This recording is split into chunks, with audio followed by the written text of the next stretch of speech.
This butterscotch coffee cake is straight out of my mother-in-law's recipe box. It's tender and super moist, plus it has a nutty cinnamon streusel layer that is divine. This cake is one of those recipes we've asked her to make again and again. I'm Christina from It Is a Keeper, and I share tried and true recipes that anyone can make, like this incredible butterscotch coffee cake. I just know you're gonna love it. Okay, let's jump in and get started.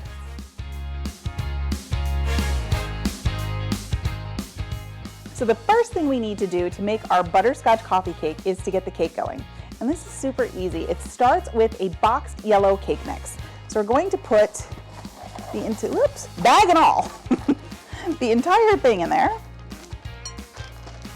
And to that, we are going to add a package of butterscotch pudding and a package of vanilla pudding.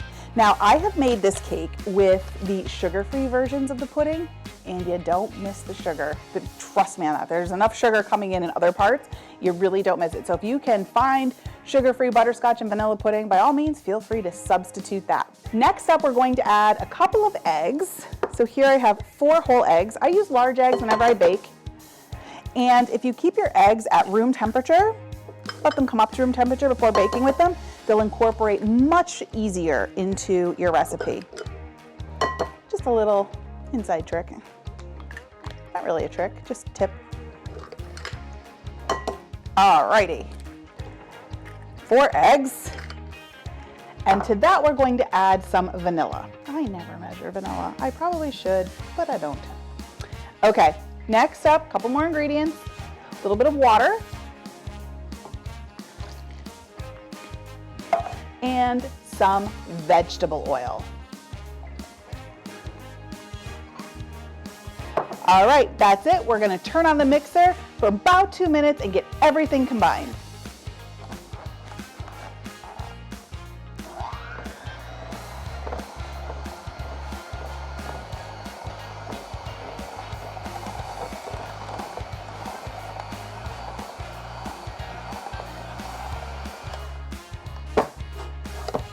Just a quick scrape down of the sides, get everything off there.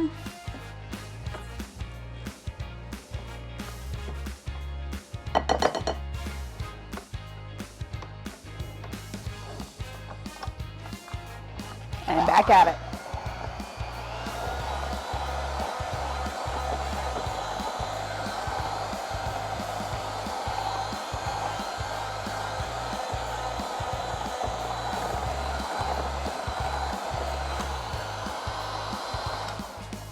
All right, that is looking good. You pass these beaters off to somebody who would like to take care of those. Okay, so this is looking great. I'm just going to run my spatula across the bottom just to make sure that there's no pockets of dry ingredients. Perfect. Now we're gonna set this aside and we're going to work on the topping. So for the topping, we have some brown sugar and some chopped pecans. Now these are, I bought them pre-chopped at the store, but the pieces are a little large. So I think I'm gonna take and run my knife through them real quick, just to get them a little smaller. Some of the pieces are small, but I want mine a little smaller. This is completely a personal preference. If you want bigger pieces of pecans, go for it. I've also made this cake with walnuts. Really good with walnuts too. So whatever you're fancy. All right, these are looking good. I'll put them back in the bowl they came from, if they fit. Doesn't look like they're gonna fit. You know me, I always misjudge the bowl size. Always.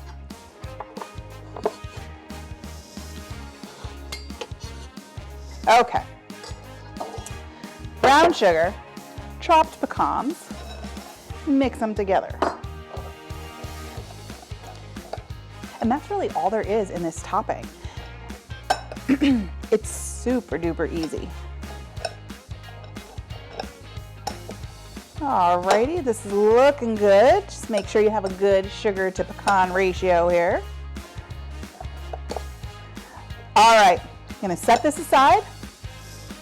Next up, we're gonna prep our baking dish. Now here I have a 13 by 9 baking dish. I'm gonna spray it with some nonstick cooking spray.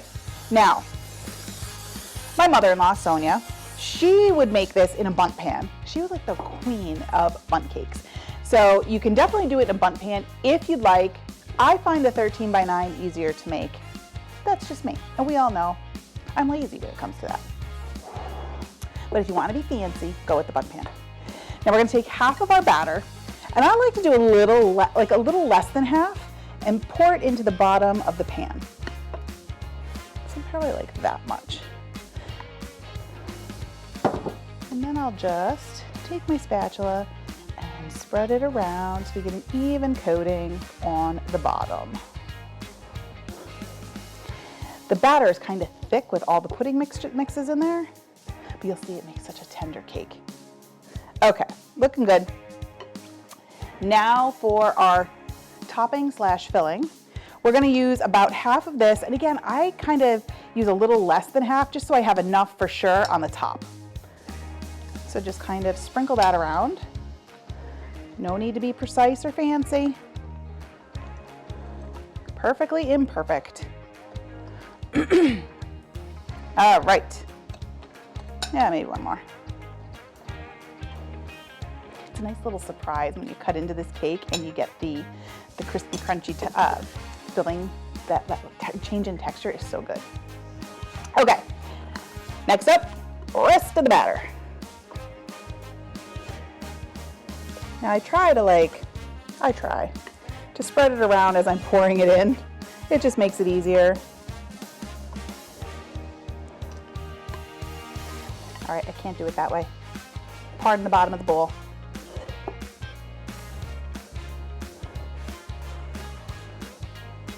Okay.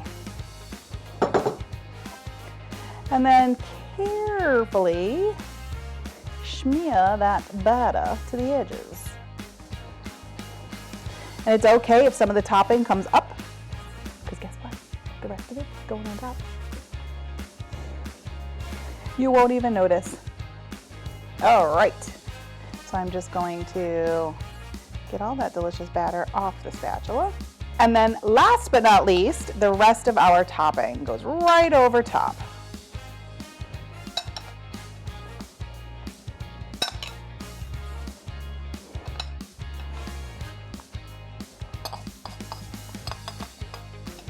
All right. This looks yummy. See why I said you really wouldn't miss the sugar if you use a sugar-free pudding mix? You really don't. Okay, so we're going to pop this in the oven, and when it comes out, wait till you see what we have. Okay, here is our finished cake. Just look at that crispy topping. I can't wait to dive into this. I don't know about you, but I am ready to dig into this cake. It is cooled a bit, so let's see, which corner do I want? Probably this one. Oh, it's so tender.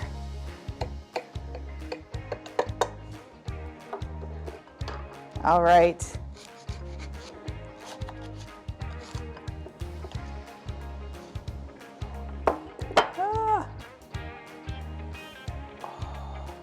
You guys, just look at that. You can see that layer of pecans down in there and the crispy layer on top. I'm going in, right there on the corner. Oh, yum, yum, yum. Mmm.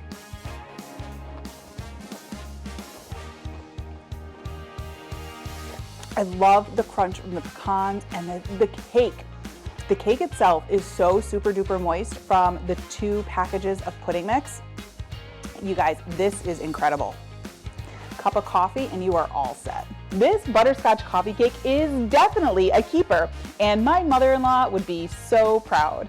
What's your favorite recipe that's been passed down through your family? Leave it in the comments and let me know.